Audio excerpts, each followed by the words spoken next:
The Quad is gearing up for its second ever ministerial meeting early next month. The foreign ministers of Japan, India, Australia, and the United States will meet in Tokyo for a meeting to follow up on an initial ministerial meeting on the sidelines of the United Nations General Assembly last year in New York City. Clearly, the Quad continues to chug along, maintaining the momentum that's been in place since its November 2017 reconvening.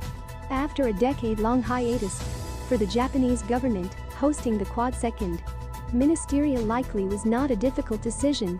What's nonetheless noteworthy is Japan's ability to play host so soon after a nominal prime ministerial transition. After Abe Shinzo, Japan's longest-serving post-war prime minister, resigned, Suga Yoshihide, Abe's former chief cabinet secretary, was sworn in after quickly amassing the support needed within the Liberal Democratic Party.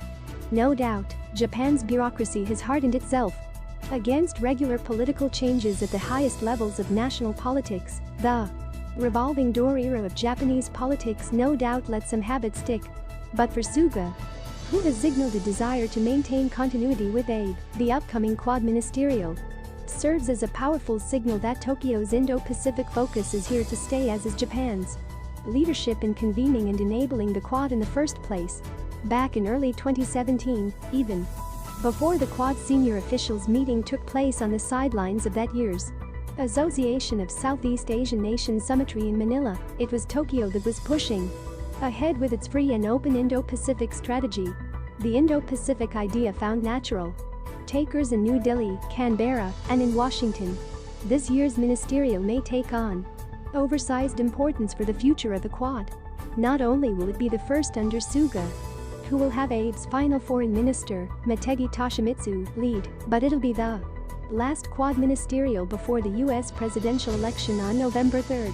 The scope for the ministerial is somewhat more limited in scope than last year's ministerial, or at least it appears so. Motegi, who confirmed the meeting, implied, unsurprisingly, that the pandemic will be at the top of the agenda. The free and open Indo-Pacific vision is increasingly important in the post-COVID-19 world, so we would like to confirm the importance of further deepening the collaboration among us and many other countries to realize the vision, Motegi said. We'll have more to chew on from the ministerial in a matter of days. I wouldn't expect any eye-popping outcomes, personally.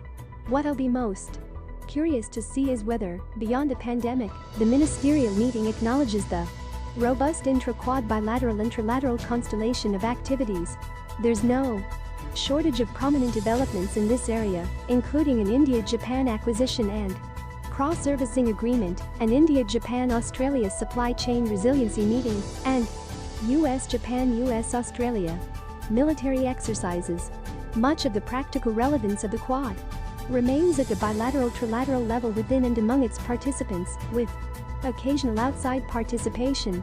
Where the ministerial can have use is by encouraging the activities currently taking place at this level to bubble up to the full scale. Quarter